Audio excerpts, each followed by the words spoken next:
Hey investor friends, I'm Michelle Markey and welcome back to my channel. If you haven't already, I'd love if you could please like and subscribe to my video and YouTube channel because today I've got something very juicy for us, and it was almost an epiphany for me in that I'll talk us through the next recession's 3 signs of why the everything bubble will burst. Now I know what you're thinking, with the stock market at all-time highs and real estate also getting really expensive and inflation running really hot at almost 7% CPI inflation. It kind of feels like the prices will just keep going up and up, right? Well, like we learned during the great financial crisis or the end of the housing bubble, real estate prices don't go up forever, and neither do stock market prices and even inflation if the Fed manages to get it under control. But it's kind of no surprise that with the Fed's severe amount of money printing, that it's led to some extremities in the market and it's affected society and the economy in a huge way. So going into 2021, it kind of felt like we'd been overdue for a big downturn, but it didn't happen in 2021.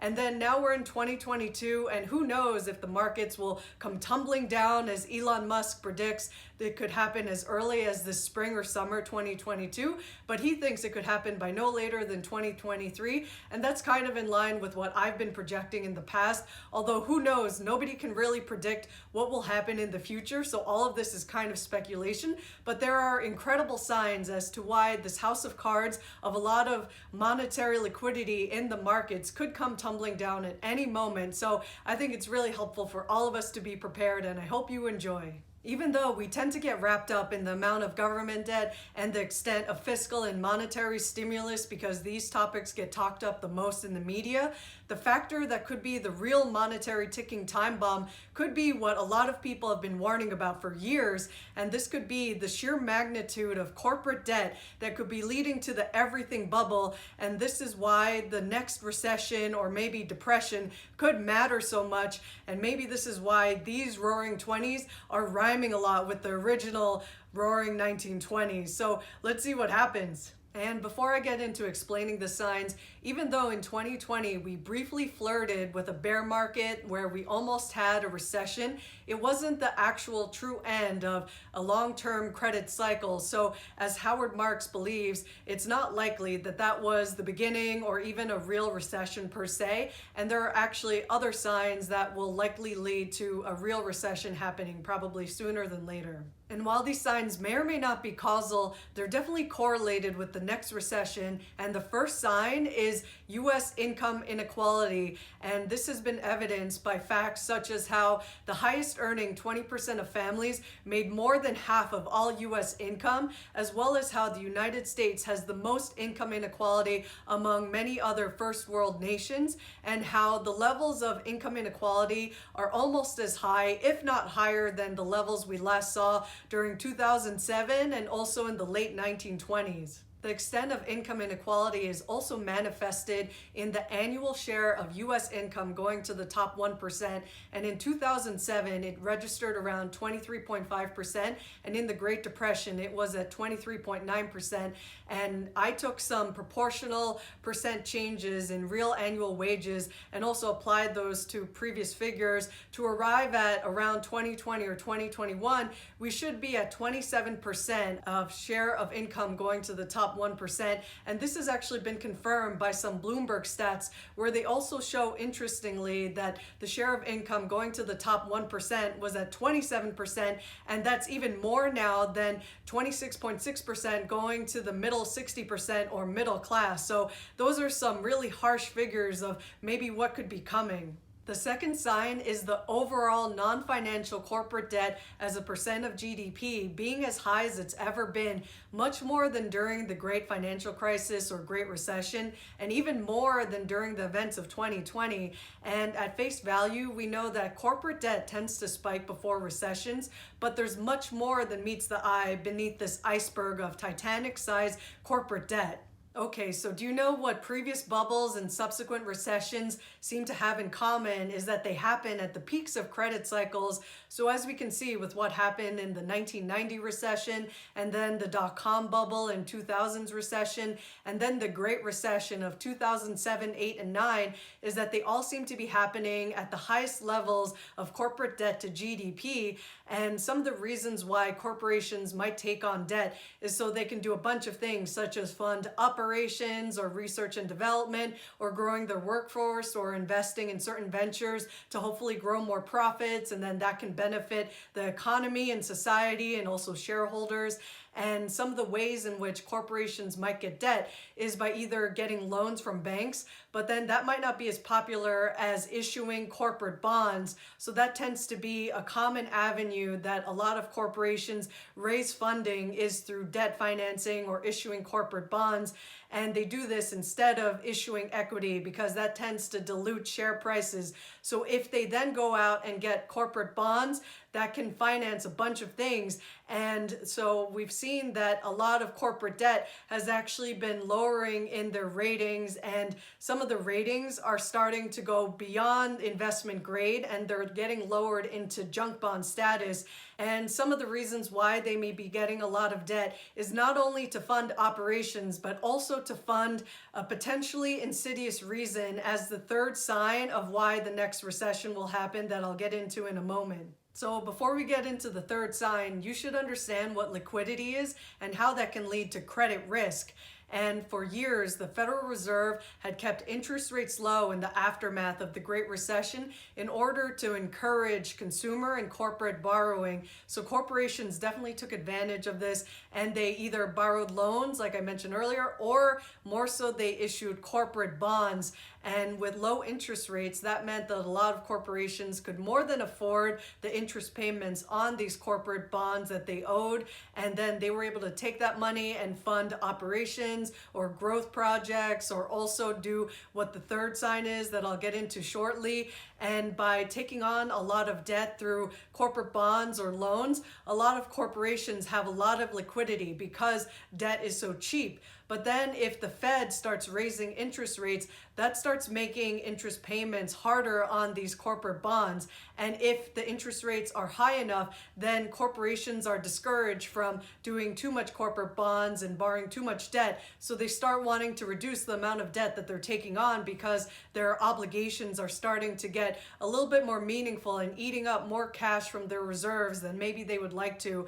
And if their operations still aren't generating enough profits or enough cash flow to be able to afford their debts, then that's also not a good sign. So that means that having a lot of credit will actually lead to companies maybe running into credit risk of where they might have too much debt, and if they don't have enough cash to be solvent to afford all their debts, then that's where you can have credit risk and the potential for companies to default on their debt obligations. So that's where having too much liquidity could lead to being a double-edged sword. And so when we start having an economic downturn like we had during the 2020 shutdowns, the Fed wanted to stimulate the economy by encouraging borrowing because that leads to spending, and one person's spending is another person's income.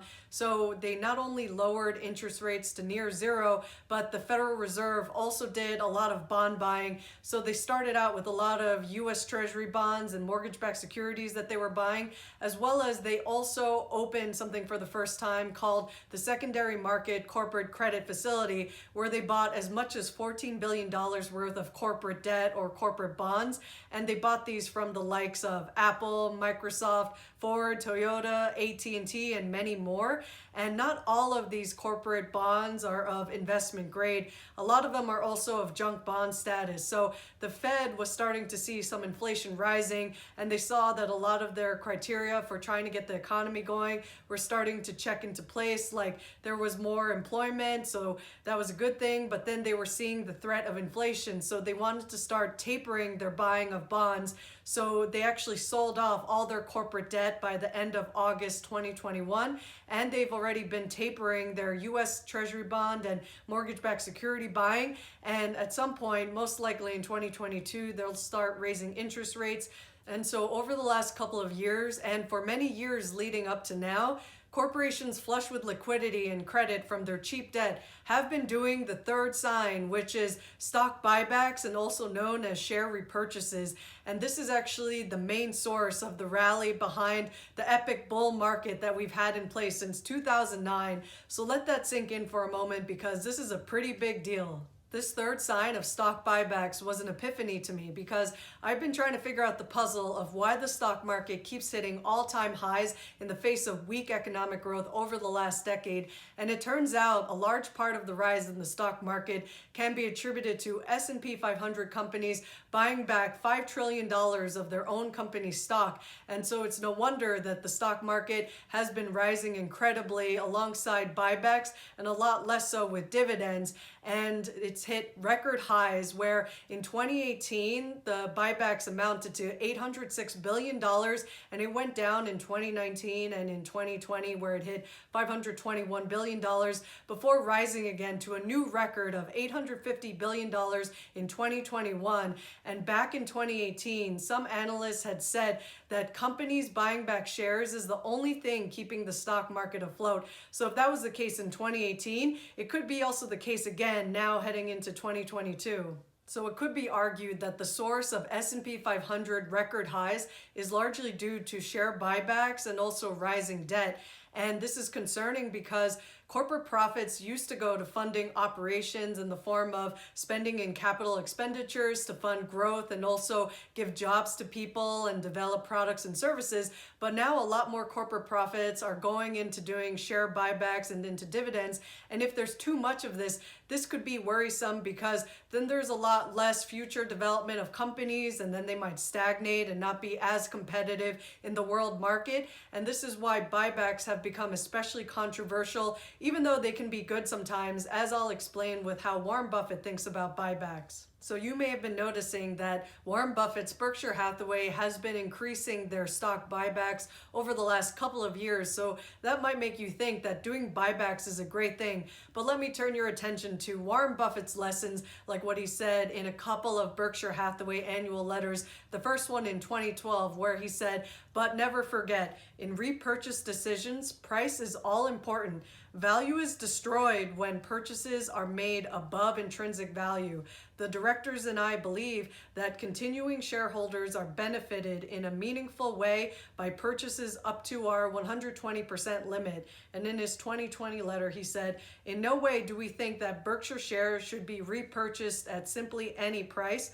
I emphasize that point because American CEOs have an embarrassing record of devoting more company funds to repurchases when prices have risen than when they have tanked. Our approach is exactly the reverse. So Warren Buffett must think that Berkshire Hathaway is trading at below its intrinsic value. So maybe he has somewhat of a margin of safety, even though Berkshire Hathaway has been trading at pretty much its all-time highs too. But maybe to him, it's not valued highly enough in the market yet. So maybe for Berkshire Hathaway, it's good to keep doing stock buybacks, but maybe it's not necessarily the same case for other companies. And with Apple recently hitting a $3 trillion market cap, they've been doing hundreds of billions of dollars of stock buybacks over the years. So it's no wonder that Apple's stock price has been pretty much skyrocketing to the moon. And they actually joined 9 other companies as the top share buyback queens in addition to Berkshire Hathaway. But if we remove these top 10, it looks like many other companies have been starting to slow down with their share repurchases. So who knows what that could be foreshadowing of things to come as more companies maybe are doing less aggressive buybacks as the interest rate environment starts getting less favorable to corporations. And it's probably not a coincidence that buybacks happen when stock prices are at their highest. And now more than half of all stock buybacks are financed by debt. And they used to be financed by cash reserves that companies had, but they're increasingly financed by debt that these corporations have taken on. So what is this all leading to? A strong correlation between buybacks and recession. So we'll see what happens with all that. And even though we saw a lot of retail investors coming into the market over the last couple of years, and then institutional investors also starting to buy more, it seems like we're now starting to see the smart money and retail investors flow money out of the market. So the only thing that seems to be really propping up the markets could be the stock buybacks. So it begs the question, what could be the black swan event that finally pops the buyback party? Because even though we had 2020, that wasn't enough to cause corporations to be scared enough to stop their buyback programs. But if we also look back to the fourth quarter of 2018, a lot of companies did a lot less stock buybacks when interest rates seemed to be just high enough that it made having debt not as attractive. And that's what seemed to cause a lot of the market to go down in Q4 2018. So I'm kind of wondering, what will be the Fed interest rate that will make corporations not want to take on as much debt as they had before? Because taking on so much debt is becoming more unsustainable the more it just keeps dragging on. And so it will lead to a straw that breaks the camel's back or knocks over the house of cards that is the titanic amount of debt that a lot of corporations have taken on. So not that it's a great thing to crash into an iceberg, but it's good to be prepared. And one of the ways that we can do this is by reading Ray Dalio's Big Debt Crisis and trying to understand what makes for a long-term credit cycle, or why a short-term credit cycle may burst in the span of a greater long-term cycle. It's really just good to be as prepared as we can be. And if you enjoyed this video or learned something, please like and subscribe. And I wish you well on your journey to being the best investor you can be, no matter when the bubbles might burst. Till next time.